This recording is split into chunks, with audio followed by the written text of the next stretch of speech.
Hello, everyone, and welcome to the Influence Gap.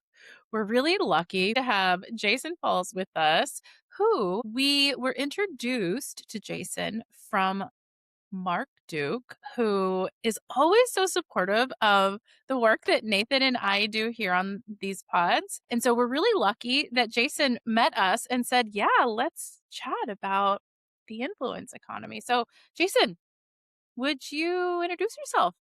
Sure. I'm excited to be here. I always have a good time talking about influencers and the influence economy. And I guess for your listeners and viewers, the reason why is it's basically what I've immersed myself in for the better part of my career because I think that influence marketing goes well beyond when we were calling them influencers. I'm a public relations guy by trade. So I grew up reaching out to third parties who have audiences to try to communicate through them to a larger audience for whatever I was doing, whether I was working in the sports world trying to get publicity for my sports teams or whether I was helping a nonprofit trying to get the word out about what they were doing. And while the media, the traditional media in that scenario is different than content creators on the internet who didn't go to journalism school, don't have necessarily the ethical training and whatnot in, being a content creator in the more traditional sense of the word. So they're very different, but there's so many similarities. I just consider it all the same. You're just trying to find someone who will influence an audience about your product, service, event, whatever it is you're doing. So under that framework, I've been doing this for the better part of 30 years. It's only been in the last, 10, 15 or so that it's taken on this, sort of framework of people who create content on the internet, people who are bloggers. It started out as bloggers and then it went to people on Twitter and then, of course, Instagram and Facebook and now TikTok and YouTube and all that good stuff. But I am an independent consultant. I do influence strategy for clients, big and small, B2B, B2C. And I also, from time to time, am called upon as an influencer, primarily because my little side project is in the Americana music space. I have a music podcast. And so I have a sphere of influence there. I wouldn't say that I'm really notable by any stretch of the imagination, but from time to time, events will reach out and say, "Hey, we want you to help us sell tickets," or "We want you to listen to this person's album." So I get that from time to time as well. And then over the years, a couple of influencers have come to me and said, "I need help managing what I'm doing and getting more bookings. Can you help me?" So I see the industry from a bunch of different ways. And in that time, I've spoken at a bunch of conferences. I've written a few books, one of which is on influence marketing strategy. It's called Winfluence. I still think it's fairly relevant, and it was written and published 1 week before the pandemic started. So nobody even knew it was out there because I couldn't go anywhere to promote it. But that's me. That's what I do. So what you're saying is everybody get your copy before the next pandemic. Exactly. Yeah, I'm sure there's plenty of inventory still left on Amazon and a couple of different places. It didn't sell nearly as well as we thought it would, but I think it's still very, very relevant, even though obviously in 2020, I wasn't probably focusing much of the tactical things on TikTok the way I would if I'd written the book today, but I didn't write it as a tactical book. It's more of a strategic manual for using influential audiences and finding true influence, not just using people that have a lot of followers on the internet, which are different things. So that's a really fascinating point because one of the things we talk a lot about in this podcast before being the influence gap was called AR chat. And we talked about analyst relations. And one of the questions we constantly come back to in the world of analysts is, does reach or the number of followers equate influence?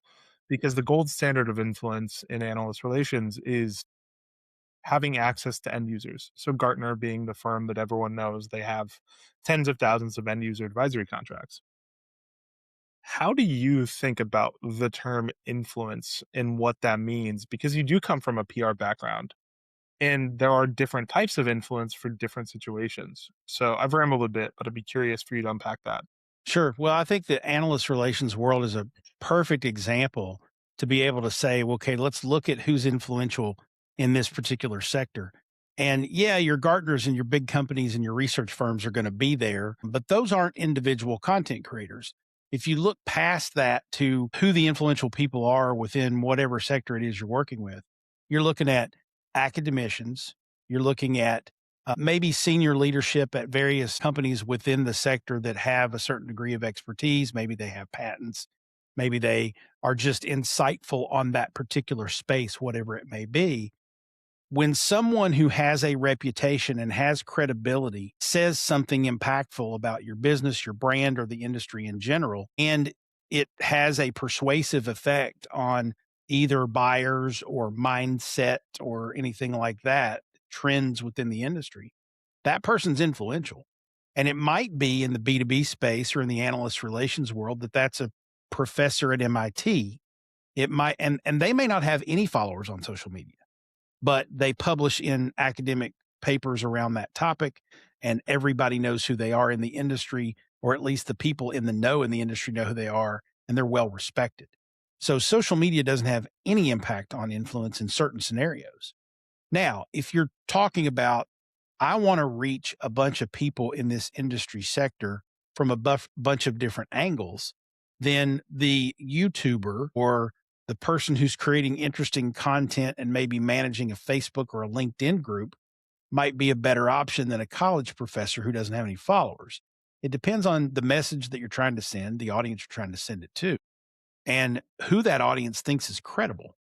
Because there's going to be plenty of people out there in, let's say, construction finance. They're going to, see somebody's name with PhD and DMD and everything else behind it. That's a dentist, sorry, behind their name, and they're not going to care one bit.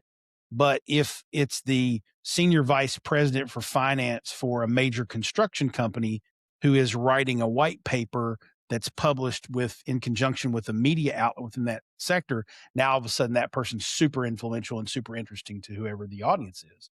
So again, it goes back to the original point of communications. Who's your audience? What's your message? What are you trying to get them to do?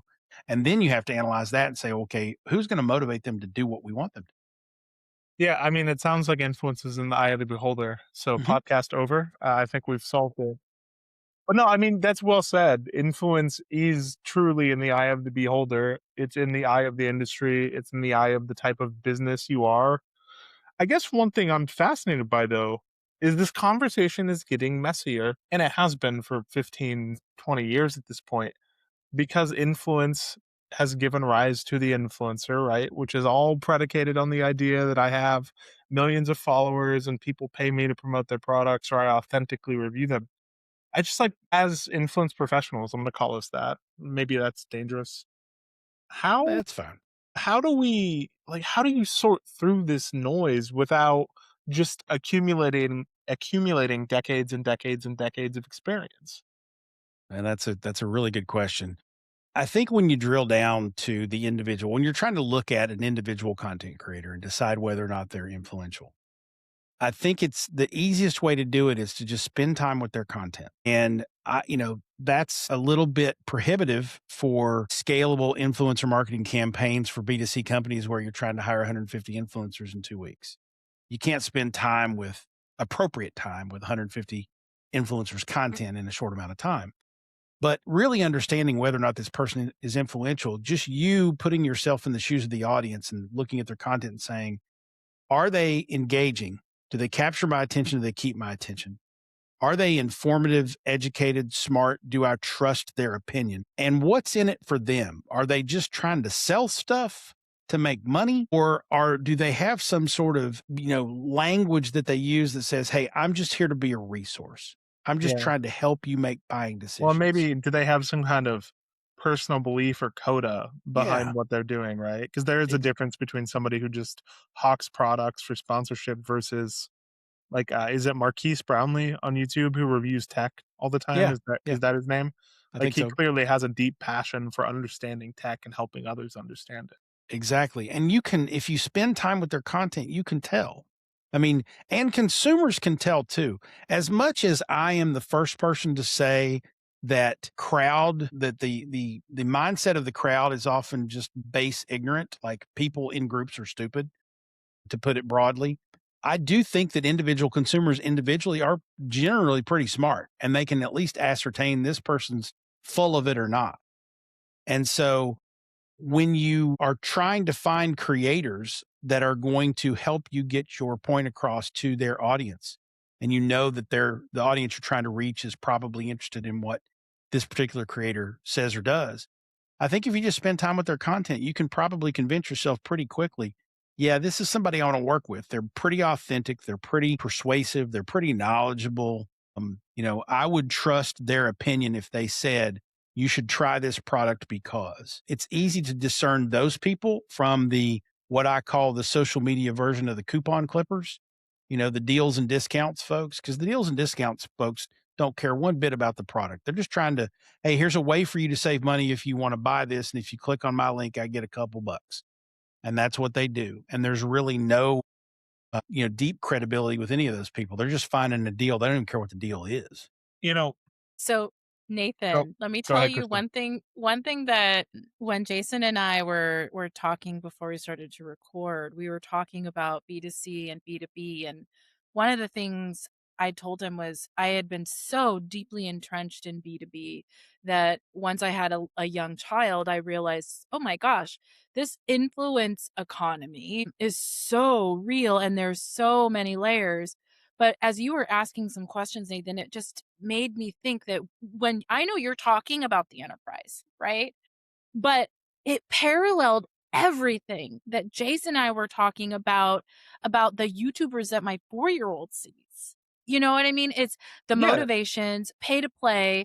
And it's just so interesting because regardless of where me as a person, may I be a business person or a person, I'm still looking for you authenticity. you exist outside of this realm. I do, outside of this box, in fact, I do. And it's just so fascinating because one of the threads I always love to pull is like humans inherently want authenticity, real human connection. And it doesn't matter if it's $5 or $500 million, right? I Yeah. mean, the stakes are much higher, but it's really interesting to just have that thread go through um the journey of the buyer. May that be over here or over here.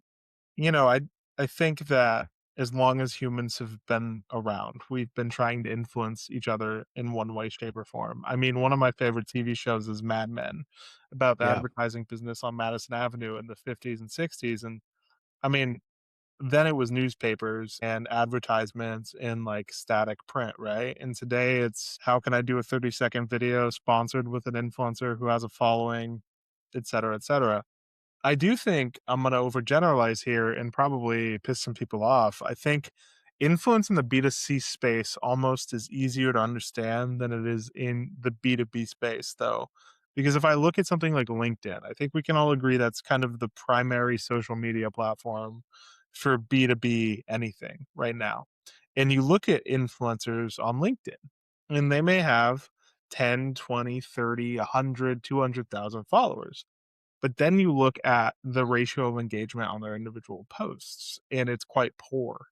And so then the question becomes, well, it's not a question. The conundrum becomes, how do I know they're influential? They clearly have a following. I don't know what that following is. They clearly have a following, but if people aren't engaging with their content, how do I know that somebody in construction finance actually cares what that person says, Yeah. save for the engagement data that would tell me they do? Yeah, that's true. And when you're there's no real trick to it.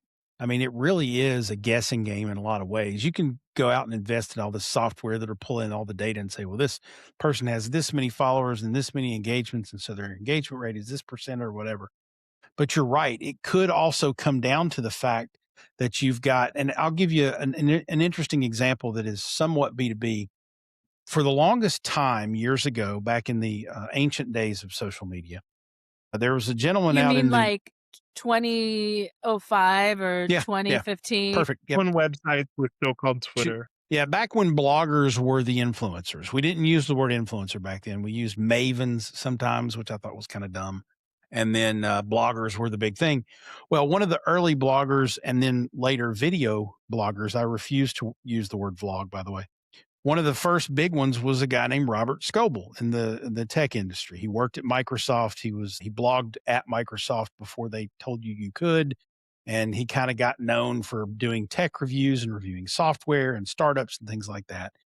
And he became, in the early years of social media, the mid 2000s, he became a big deal. And if you had a client like I did that was a tech startup, you wanted to get them in front of him because if he did one video about them, you would blow up. I mean, you would literally get 100,000 new users in a couple of days. That's how influential he was at one point. And I noticed in trying to get through to him a couple of times, I was, constantly failing. Either I wasn't writing a compelling enough pitch or headline or whatever. But I also did notice back then that he would constantly comment on another tech blogger's social media posts, or he would respond to his tweets. He would comment on his blog. And so I thought, I got to have a relationship with that guy. Because if that guy gets excited about my client and blogs about it, Robert's going to see it. And when Robert sees it, then Robert's going to be more receptive to what I have to say. And the strategy didn't work as directly as I wanted it to work, but it did work. I worked with this one gentleman, and his name is escaping me now because I'm old and it was 20 years ago. But I worked with him. He loved the client and the software that they had built. He wrote about it. Robert commented on a couple of the posts, shared some social media content for it. And then later, when I reached out to Robert about that client, he was receptive because he recognized the name of the company. He knew who they were. So that's a case study story to tell you. Sometimes identifying the influencer is not about identifying the person that you ultimately want to reach. It's who can you reach that will help you reach them. And so it becomes this weird kind of diagram to find and map who influences the influencers, because they're going to be easier to get to than the influencer themselves. I'm laughing because no matter how much money you throw at the problem, no matter how big your marketing budget gets, I feel like we all just devolved this high school state where we want to be noticed by someone. So we talk to someone else to get their attention. Exactly. Changing subject ever so slightly, I'm kind of curious. We've talked about it several times now. We've said the word Twitter. For those of you listening who are obviously Gen Z, Twitter used to be a website. It was kind of cool. It's now known as X. Yeah. Has anything taken X's spot in the zeitgeist? I mean, clearly X's user base has fallen off. I like Blue Sky. Its user base has never taken off in a meaningful way. There are niche communities where it's super popular. Sure. But that's why I said LinkedIn has kind of become the B2B social media site. And I kind of hate it. Because it used to be specifically career oriented, right? So and they keep messing with the algorithm, and so it making it increasingly hard to cut through the noise. Mm-hmm. Well, Jason, one other anecdote for Nathan, a little jab, okay? Apparently, I heard recently that the only people that call Twitter still are millennials that are holding on. Just so no, you it's know. just that Twitter was like the early days. It was a fantastically pure, probably the wrong word because it was also a terrible place to be. It was just a great social media site. yeah.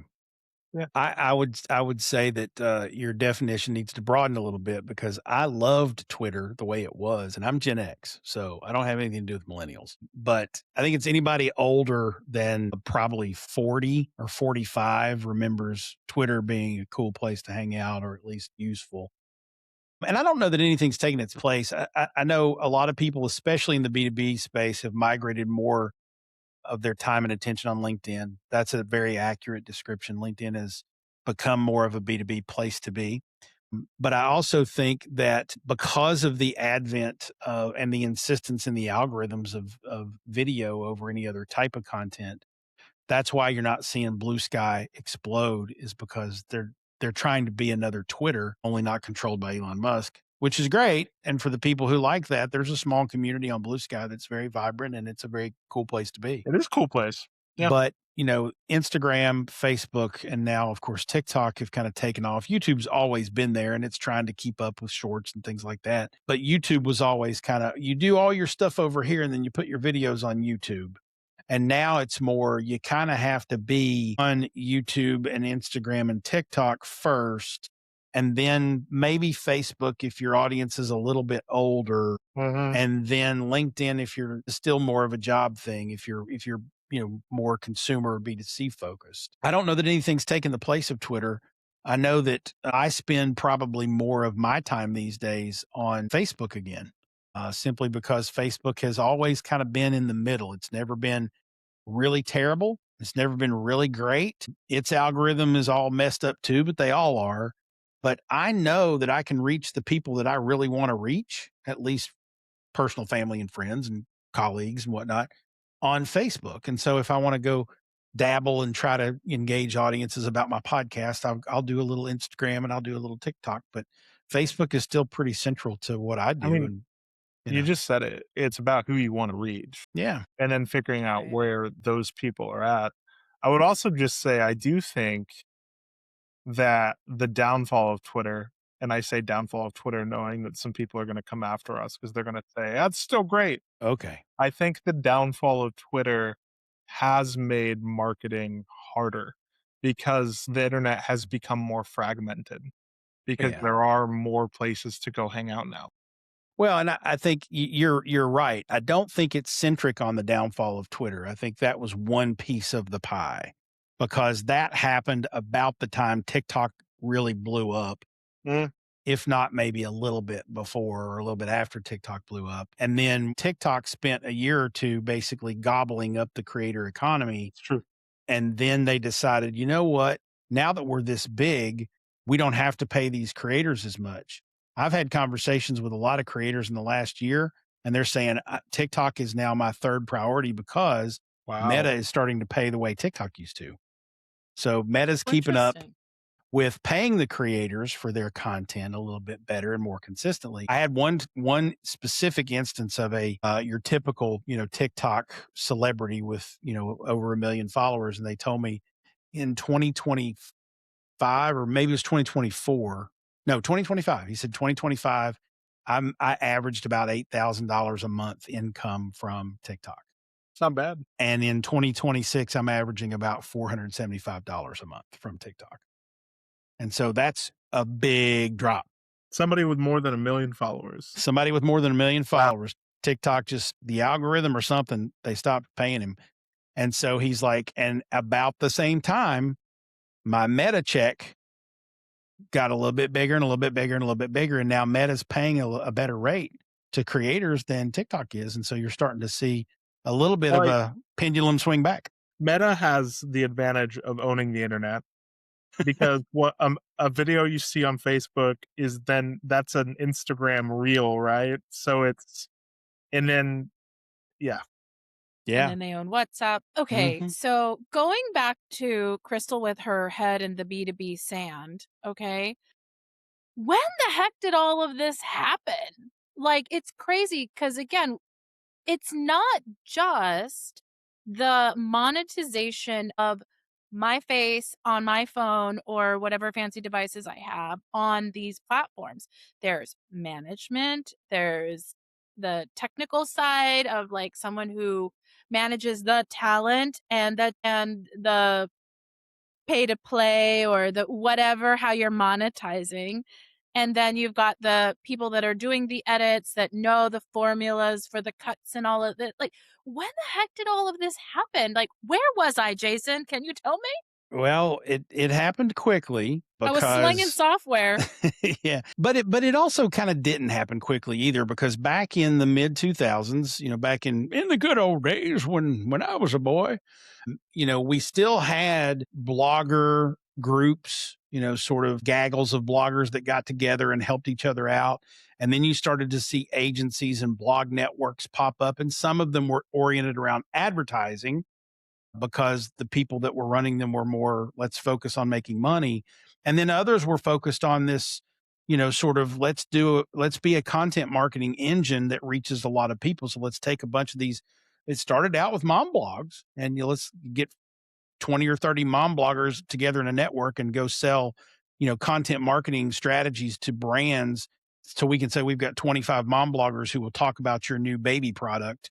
Right. It's the So new Tupperware and Mary Kay. exactly. Amway. And that happened in the mid 2000s. And then as the social networks and the technology got better, as video became more accessible, as audio became more accessible, as the tools that, we called it machine learning, and you can call AI what you want to call it, but it's basically a machine learning your habits and producing stuff for you. That's been happening for, probably 12, 15 years, and people didn't call it AI, so they didn't freak out over it. But all of that evolution of the social networks, the algorithms and whatnot, it all just became a groundswell. And there were content creators, even in 2006 or seven, saying, man, I'm writing blog posts and I'm making money over it. And then eventually they were like, I'm not making as much money on my blog, but man, I'm doing stuff on Facebook and I'm getting paid there. And then Instagram came out and they're like, oh, I can do Instagram and get paid there too. And then there was Yeah, Vine for you a half it a second. And, it's not new. Like you said, no, the soccer podcast I listen to religiously, it's called the Arse Blog. It's an Arsenal podcast. That go started Gunners. yeah, that started, I think they just had their 25th anniversary. That started early 2000s as just a blog, and then it burgeoned into a full website with video, and then it burgeoned into the podcast itself. And then, the podcast has begotten a Patreon, and I just yeah. Oh, yeah. For some people, this has been a 2.5, 3 decade long endeavor that has really let them kind of ride the crest of the wave. And then there's lots of young people that have just really figured it out, and it's been a boon for them. Nathan, it takes us back to channel marketing, which I kind of just learned about in the last couple of months after I changed roles in my day job. And now I can't unsee the channels of partnerships and how to think about your go to market in a totally different way. It's funny how that is. Oh, yeah. Yeah. Okay, so I don't know how we got down this rabbit hole, but I do have a question about where do you think this is going, right? Like what's next? Like what are you seeing? Sure. You're now the godfather of influence in my mind. I'll take it. The answer is agents advertising to agents who advertise to agents. Yeah, I wouldn't necessarily disagree with that. I mean, I think you're starting to see, like with this pendulum back from TikTok to Meta in terms of the creators going for dollars, you're constantly going to see the platforms competing against each other for that creator talent to create the content that allows people or wants beckons people to spend more time on that particular platform. That's always going to be there. That's your new sort of television network competing for sitcoms, right? That's what we're dealing with in terms of content creators and platforms. I think, however, that from a business standpoint, a brand standpoint, you're seeing more and more sophistication come to the table in terms of analytics and understanding how these content creators actually impact and influence people. The algorithms that are manipulating the creator's ability to make money are also manipulating the creator's ability to engage their audiences. Yes. And so the more the curtain can be pulled back by your TikToks and your Instagrams and your YouTubes and your Facebooks to allow brands to understand here's what it takes to push the buttons to make the algorithm work for a creator. I would think at some point it would be smart for those social networks to say to brands, you want to know who the most impactful creators are? We can show you. We can give you that data. Yeah.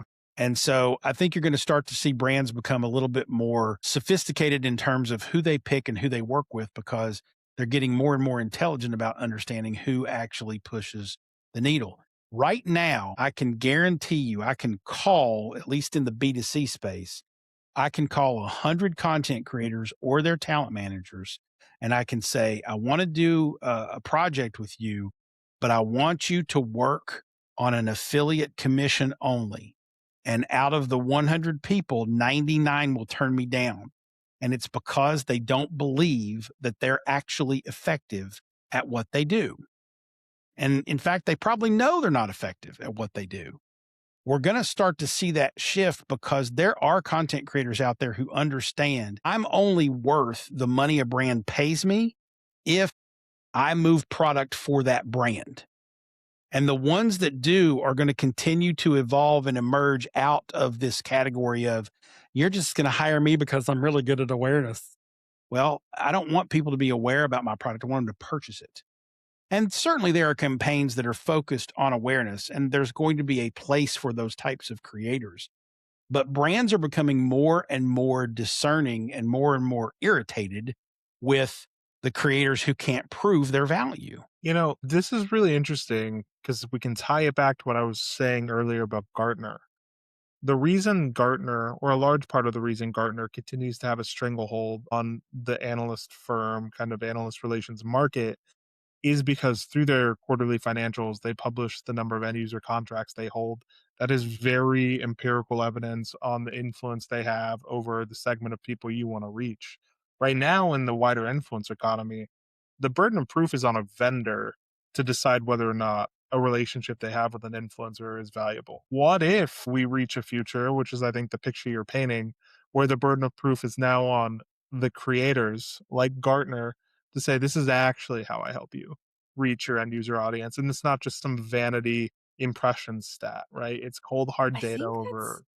Go I ahead. think that's happening now, Yeah. Nathan. I heard an AR team recently say that they ask an analyst firm, how are you showing up in the models? Because if we know, and we're all talking about the buyer journey, it doesn't matter what kind of thing you're trying to buy, we're asking some very specific questions to our favorite LLM.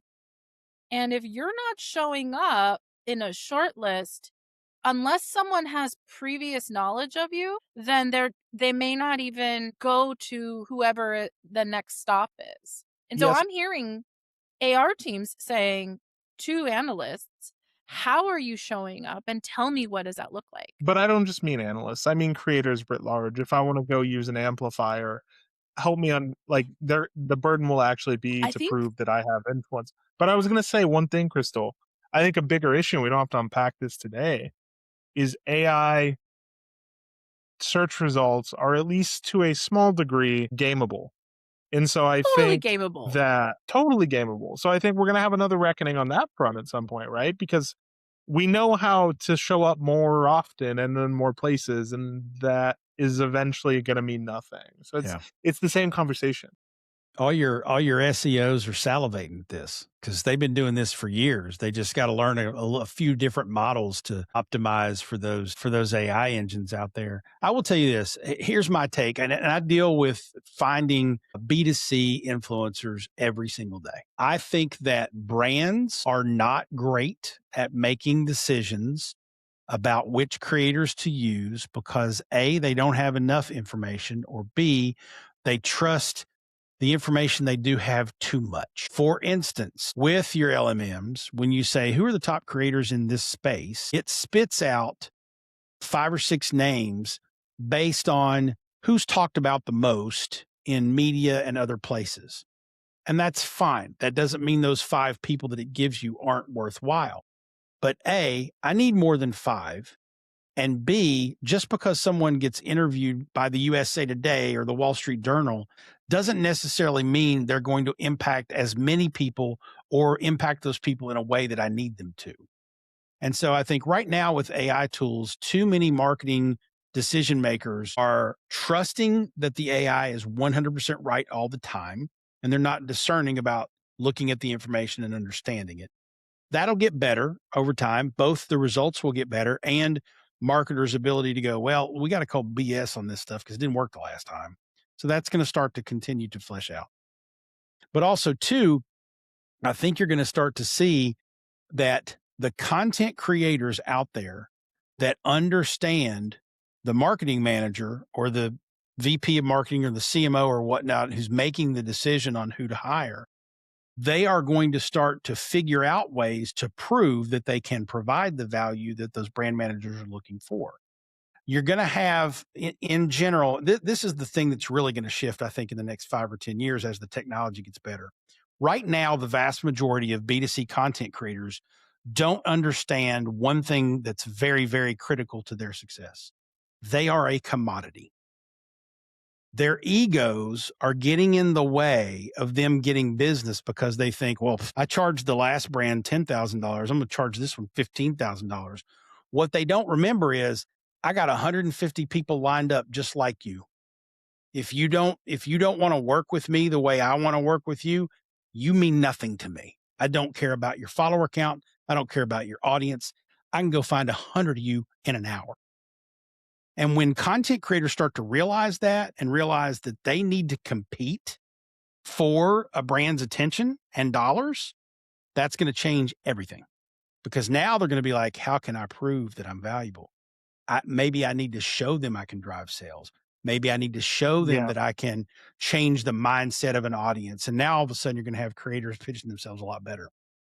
So one theme I think, Nathan, in our well, maybe not so much your world, but you can correct me if I'm wrong, Nathan, is outcome-based pricing.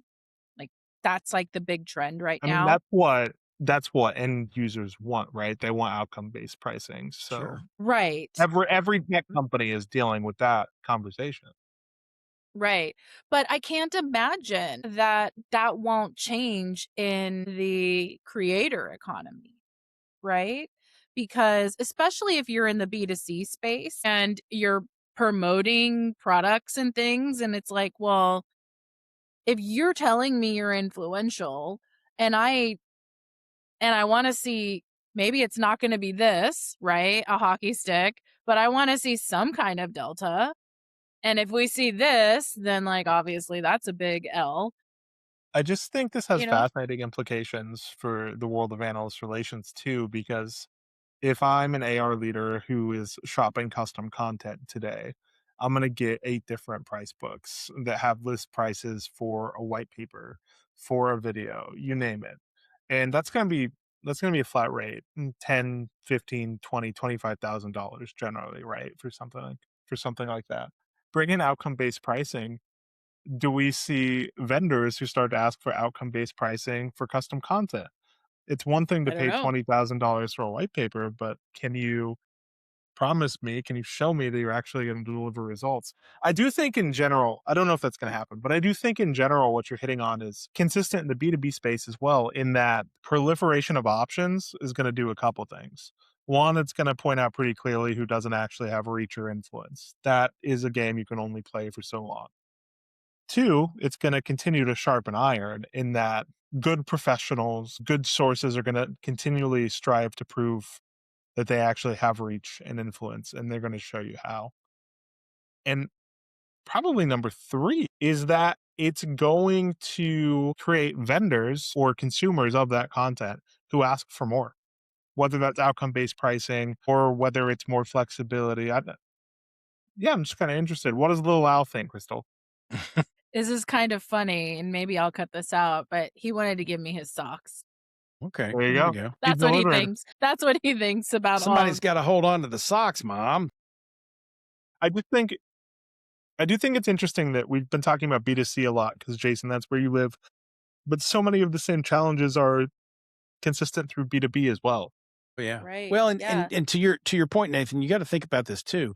If you want to talk about value based pricing, or if you want to say in a simplified scenario to an influencer or content creator, we're going to pay you based on the number of leads we get from your content or whatnot. You have to remember that there's so many things that go into the formula as to whether or not, to use your example, whether or not a white paper is successful. It's not just the content that the Yeah. content creator created. It's also, how did the marketing team distribute the information? Did you advertise for it? Did you create compelling social content? Did the graphics align with your brand? All the different things that have to be in the magical, potion of this white paper got this many downloads, which led to this many leads, which led to this much business. The content creation in and of itself is sometimes the last thing that has an impact on whether or not it worked. Therein is the crux of the issue, right? Yeah. The Right. content is only so powerful. Right. Yeah. Yeah. I It it requires a lot of orchestration across the board. And this is where there's a fallacy in outcome-based pricing, Sure. right? Yeah. Because if you did all of the pre-work wrong, wrong strategy, right? Wrong pricing, wrong target audience, right? Then it doesn't matter if you've got Mary Poppins in her magical bag. I mean, it's going to Exactly. flop. I Yeah. did I actually had a B2B client at one point in time, and I told them that the best thing that would fuel their content marketing was to have some custom research within their segment. And so we spent a considerable amount of money hiring a research firm, reputable research firm, to do some research in the segment that they were selling software within. And I helped them, sort of reposition that research for really good, white paper, really good articles, really good webinars. The content was fantastic, but they didn't see a lift almost immediately out of the gate getting this research out there. And so they just kind of stopped marketing the content. And so ultimately, I think the CEO of the company would say that that project was a failure, even though the research that we did was incredibly valuable. And the content that we created from it, I thought was really compelling, but they didn't put enough of the marketing push behind Engine. it to get it Yeah. in front of enough people to realize the results of it. And so, Innovation part yeah, was there's so many missing. components that go into the success of one of those It's things just that throws a cog in the wheel. we've had a really good conversation, and I think we've hit on a lot of really interesting threads, but it all keeps coming back to, the more things change, the more things stay the same, and it kind of always comes back to who, what, when, where, why, and how, right? It's making sure you're asking those fundamental questions before you do anything with any influencer, with any analyst, with any journalist, with any research firm. Like, if you don't have a plan and a purpose and a way to measure it and a desired outcome, like, it's useless. Right. And a way to activate it. I had a conversation with someone a number of months ago, and we were talking about sales motion, and they had said, "Oh, well, sales has changed since whenever." And I was like, "Yeah, maybe, but people haven't changed.